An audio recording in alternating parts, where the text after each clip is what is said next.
yellow sun? She asked herself. Then, filter glass. She stepped over the sill and the door swung closed behind. A wet planet conservatory, she breathed. Potted plants and low-pruned trees stood all about. She recognized a mimosa, a flowering quince, a sondagi, green-blossomed plenicenta, green and white-striped acaso, roses, even roses. She bent to breathe the fragrance of a giant pink blossom, straightened to peer around the room. Rhythmic noise invaded her senses. She parted a jungle overlapping of leaves, looked through to the center of the room. A low fountain stood there, small with fluted lips. The rhythmic noise was a peeling, spooling arc of water falling thud-a-gap onto the metal bowl. Jessica sent herself through the quick, sense-clearing regimen, began a methodical inspection of the room's perimeter. It appeared to be about 10 meters square. From its placement above the end of the hall and from subtle differences in construction, she guessed it had been added onto the roof of this wing long after the original building's completion. She stopped at the south limits of the room in front of the wide reach of filter glass, stared around. Every available space in the room was crowded with exotic, wet-climate plants. Something rustled in the greenery. She tensed, then glimpsed a simple clock-set surlock with pipe and hose arms. An arm lifted, sent out a fine spray of dampness that misted her cheeks. The arm retracted, and she looked at what it had watered. A fern tree.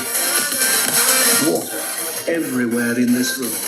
On a planet where water was the most precious juice of life. Water being wasted so conspicuously that it shocked her to inner stillness.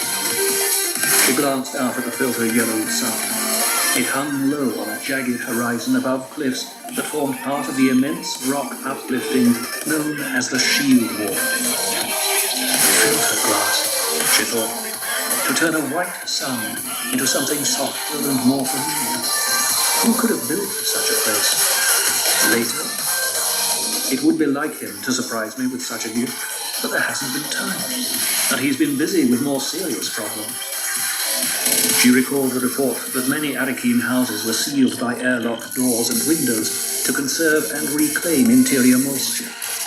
Later had said it was a deliberate statement of power and wealth for this house to ignore such precautions, its doors and windows being sealed only against the omnipresent dust. But this room embodied a statement far more significant than the lack of water seals on outer doors.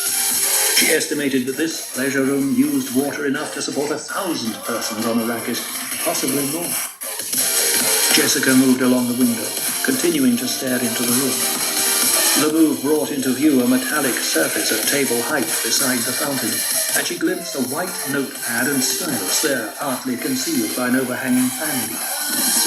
She crossed to the table, noted how its day signs on it, studied a message written on the pad. To the Lady Jessica, may this place give you as much pleasure as it has given me. Please permit the room to convey a lesson we learned from the same teachers. The proximity of a desirable thing tempts one to overindulgence. On that path lies danger. My kindest wishes, Margaret, Lady Fenwick. Jessica nodded, remembering that Leto had referred to the Emperor's former proxy here as Count Fenwick. But the hidden message of the note demanded immediate attention, couched as it was in a way to inform her the writer was another Bene Gesserit. A bitter thought touched Jessica in passing. The Count married his lady. Even as this thought flicked through her mind, she was bending to seek out the hidden message. It had to be there. The visible note contained the code phrase every Bene Gesserit not bound by a school injunction was required to give another Bene Gesserit when conditions demanded it. On that path lies danger. Jessica felt the back of the note, rubbed the surface for coded dots. Nothing. The edge of the pad came under her seeking fingers.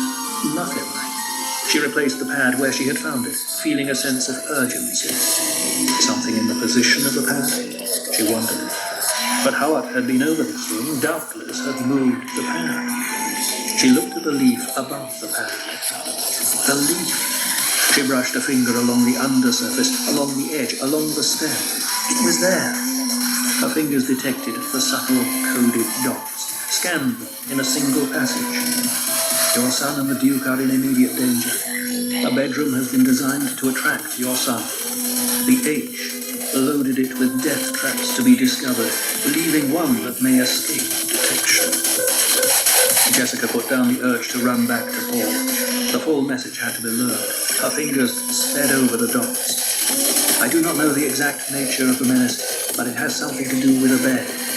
The threat to your Duke involves defection of a trusted companion or lieutenant. The H planned to give you as gift to a ninja. To the best of my knowledge, this conservatory is safe. Forgive that I cannot tell more. My sources are few, as my count is not in the pay of the H. In haste, M.M.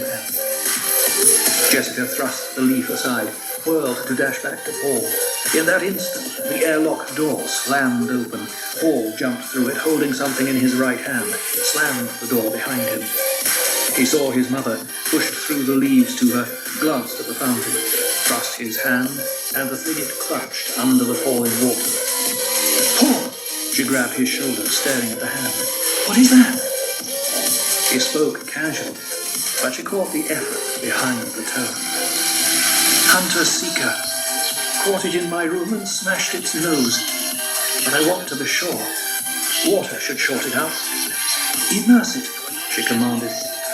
He obeyed. Presently, she said, withdraw your hand. Leave the thing in the water. He brought out his hand, shook water from it, staring at the quiescent metal in the fountain. Jessica broke off a plant stem, prodded the deadly sliver. It was dead. She dropped the stem into the water, looked at Paul. His eyes studied the room with a searching intensity that she recognized. The BG way. This place could conceal anything, he said. I've reason to believe it's safe, she said. My room was supposed to be safe too. Howard said it was a hunter-seeker, she reminded him. That means someone inside the house to operate it. Seeker control beams have a limited range. The thing could have been spirited in here after Howard's investigation. But she thought of the message of the leaf. Defection of a trusted companion or lieutenant. Not Howard, surely. Oh, surely not Howard. Howard's men are searching the house right now, he said.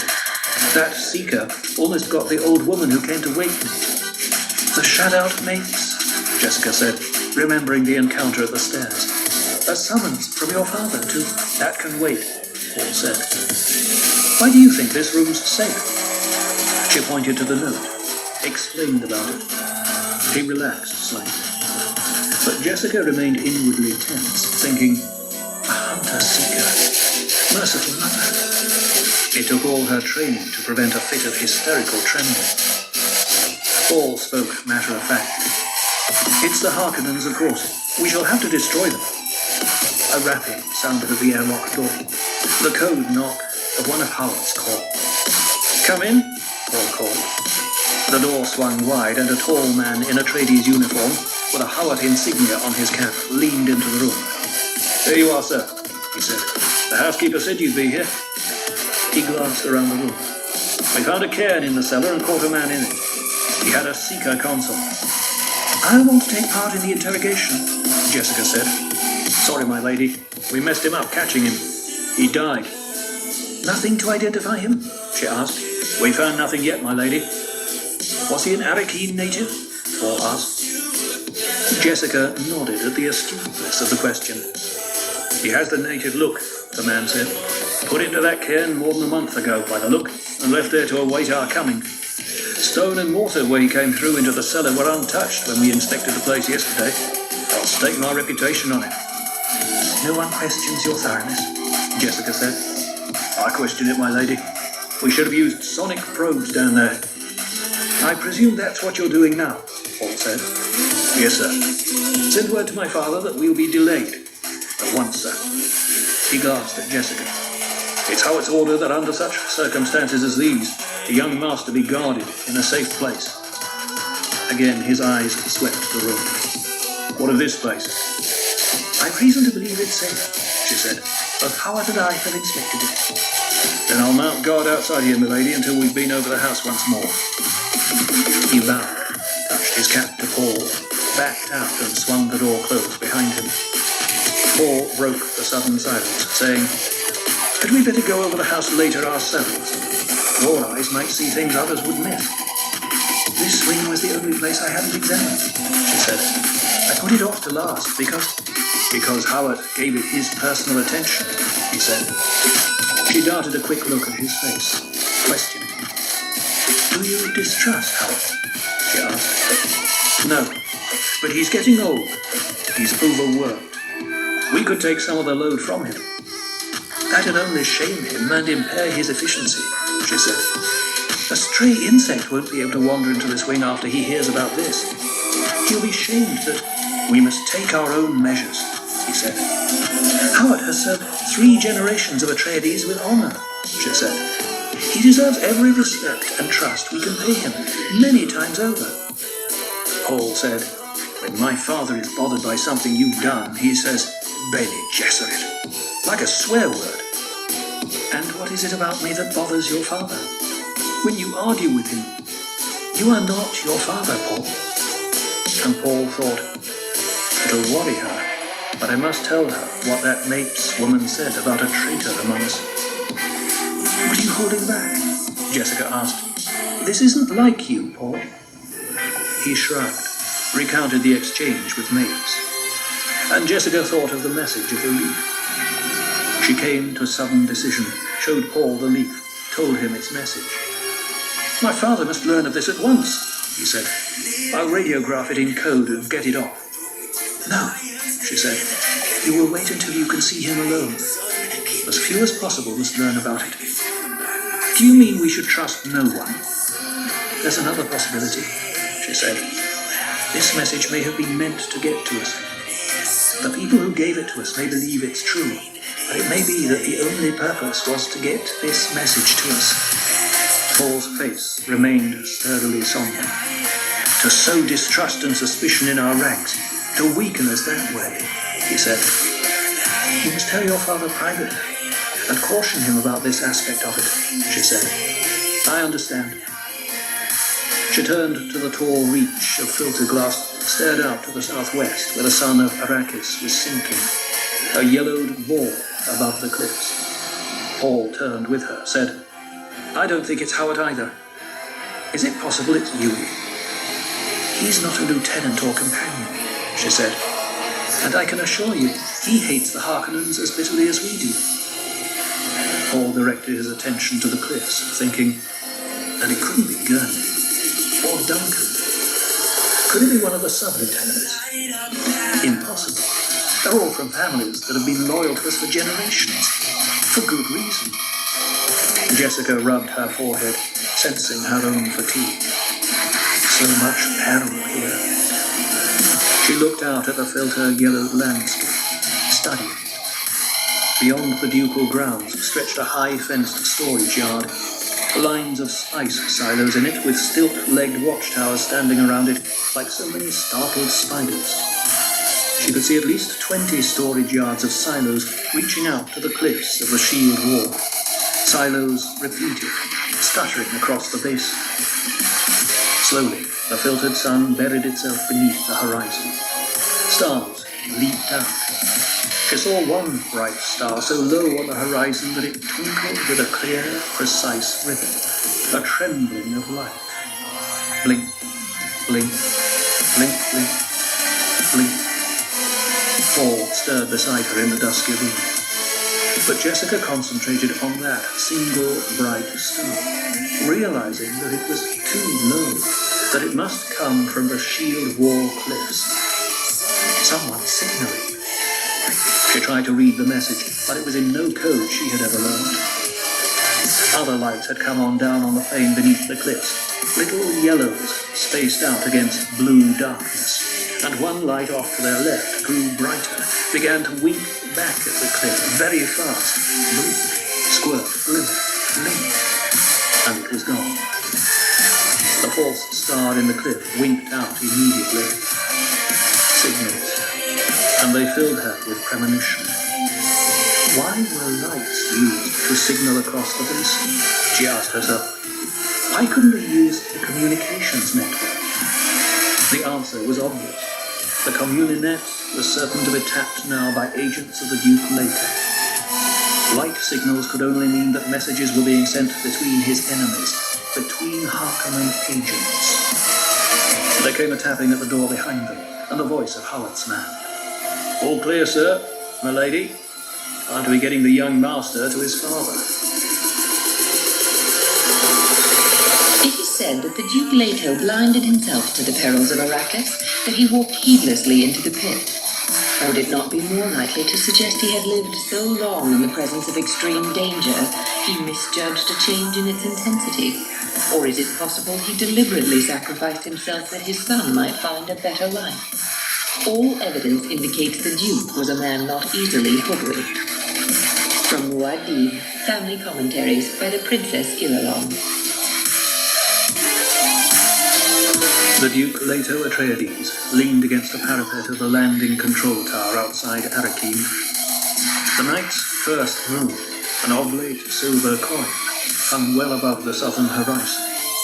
Beneath it, the jagged cliffs of the shield wall shone like parched icing through a dust haze. To his left, the lights of Arrakeen glowed in the haze, yellow, white, blue. He thought of the notices posted now above his signature all through the populous places of the planet. Our sublime Padishah Emperor has charged me to take possession of this planet and end all dispute. The ritualistic formality of it touched him with a feeling of loneliness. Who was fooled by that fatuous legalism? Not Fremen, certainly, nor the Houses Minor, who controlled the interior trade of Arrakis, and were Harkonnen creatures almost to a man. They have tried to take the life of my son. The rage was difficult to suppress. He saw lights of a moving vehicle coming toward the landing field from Arrakeen. He hoped it was the guard and troop carrier bringing Paul. The delay was galling, even though he knew it was prompted by caution on the part of Howard's lieutenant. They have tried to take the life of my son. He shook his head to drive out the angry thoughts, glanced back at the field where 5 of his own frigates were posted around the rim like monolithic sentries. Better a cautious delay than... The lieutenant was a good one, he reminded himself. A man marked for advancement, completely loyal. Our sublime Padishah Emperor. If the people of this decadent garrison city could only see the Emperor's private note to his noble Duke, the disdainful allusions to veiled men and women. But what else is one to expect of barbarians, whose dearest dream is to live outside the ordered security of the Farfraluchas? The Duke felt in this moment that his own dearest dream was to end all class distinctions and never again think of deadly order. He looked up and out of the dust at the unwinking stars, thought, around one of those little lights circles Caladan, but I'll never again see my home. The longing for Caladan was a sudden pain in his breast. He felt that it did not come from within himself, but that it reached out to him from Caladan. He could not bring himself to call this dry wasteland of Arrakis his home, and he doubted he ever would. I must mask my feelings, he thought, for the boy's sake. If ever he's to have a home, this must be it. I may think of Arrakis as a hell I've reached before death, but he must find here that which will inspire him. There must be something. A wave of self-pity, immediately despised and rejected, swept through him, and for some reason he found himself recalling 2 lines from a poem Gurney Halleck often repeated. My lungs taste the air of time, blown past falling sands. Well, Gurney would find plenty of falling sands here, the Duke thought. The central wastelands beyond those moon-frosted cliffs were desert, barren rock, dunes and blowing dust, an uncharted, dry wilderness with here and there along its rim, and perhaps scattered through it, knots of Fremen. If anything could buy a future for the Atreides line, the Fremen just might do it. Provided the Harkonnens hadn't managed to infect even the Fremen with their poisonous schemes. They have tried to take the life of my son. A scraping metal racket vibrated through the tower, shook the parapet beneath his arms. Blast shutters dropped in front of him, blocking the view. Chuckles coming in, he thought. Time to go down and get to work. He turned to the stairs behind him, headed down to the big assembly room, trying to remain calm as he descended, to prepare his face for the coming encounter. The men were already boiling in from the field when he reached the yellow-domed room. They carried their space bags over their shoulders, shouting and roistering like students returning from vacation. Hey, feel that under your dogs? That's gravity, man. How many G's does this place pull? Feels heavy. 9/10 of a G by the book. The crossfire of thrown words filled the big room. Did you get a good look at this hole on the way down? Where's all the loot this place is supposed to have? The Harkonnens took it with them. Me for a hot shower and a soft bed. Haven't you heard, stupid? No showers down here. You scrub your ass with sand. Hey, can it? The Duke. The Duke stepped out of the stair entry into a suddenly silent room. Gurney Halleck strode along at the point of the crowd, bag over one shoulder, the neck of his 9-string balisette clutched in the other hand. They were long-fingered hands with big thumbs, full of tiny movements that drew such delicate music from the balisette. The Duke watched Halleck, admiring the ugly lump of a man, noting the glass splinter eyes with their gleam of savage understanding. Here was a man who lived outside the Falfreluches while obeying their every precept. What was it Paul had called him? Gurney the Valorous. Halleck's wispy blonde hair trailed across barren spots on his hand. His wide mouth was twisted into a pleasant sneer, and the scar of the ink-vine whip slashed across his jawline seemed to move with a life of its own. His whole air was of casual, shoulder-set capability. He came up to the Duke. Bowed. Gurney. My lord. He gestured with the balisette toward the men in the room. This is the last of them. I'd have preferred coming in with the first wave, but... There are still some Harkonnens for you. Step aside with me, Gurney, we may talk. Yours to command, my lord. They moved into an alcove beside a coil-slot water machine, while the men stirred restlessly in the big room. Halleck dropped his bag into a corner, kept his grip on the balisette. How many men can you let Hawat have? Is Thufir in trouble, sire? He's lost only 2 agents, but his advanced men gave us an excellent line on the entire Harkonnen setup here. If we move fast, we may gain a measure of security, the breathing space we require. He wants as many men as you can spare, men who won't balk at a little knife work. I can let him have 300 of my best. Where shall I send them? To the main gate. Hawat has an agent there waiting to take them. Shall I get about it at once, sire? In a moment. We have another problem. The field commandant will hold the shuttle here until dawn on a pretext. The guild highliner that brought us is going on about its business, and the shuttle is supposed to make contact with a cargo ship, taking up a load of spice. Our spice, my lord? Our spice. But the shuttle also will carry some of the spice hunters from the old regime. They've opted to leave with the change of fief, and the judgment change is allowing it. These are valuable workers, Gurney, about 800 of them. Before the shuttle leaves, you must persuade some of those men to enlist with us. How strong a persuasion, sire? I want their willing cooperation, Gurney. Those men have experience and skills we need. The fact that they're leaving suggests they're not part of the Harkonnen machine. Hawat believes there could be some bad ones planted in the group, but he sees assassins in every shadow. Thufir has found some very productive shadows in his time, my lord. And there are some he hasn't found. But I think planting sleepers in this outgoing crowd would show too much imagination for the Harkonnens. Possibly, sire. Where are these men? Down on the lower level in a waiting room. I suggest you go down and play a tune or two to soften their minds, then turn on the pressure. You may offer positions of authority to those who qualify. Offer 20% higher wages than they received under the Harkonnens. No more than that, sire? I know the Harkonnen pay scales, and to men with their termination pay in their pockets and the wanderlust on them, well, sire, 20% would hardly seem proper inducement to stay. Then use your own discretion in particular cases. Just remember that the treasury isn't bottomless. Hold it to 20% whenever you can. We particularly need spice drivers, weather scanners, Dune men, any with open sand experience. I understand, sire. They shall come all for violence. Their faces shall sup up as the east wind, and they shall gather the captivity of the sand. A very moving quotation. Turn your crew over to a lieutenant. Have him give a short drill on water discipline, then bed the men down for the night in the barracks adjoining the field. Field personnel will direct them. And don't forget the men for Hala. 300 of the best, sire. Gurney took up his space bag. Where shall I report to you when I've completed my chores? I've taken over a council room topside here. We'll hold staff there.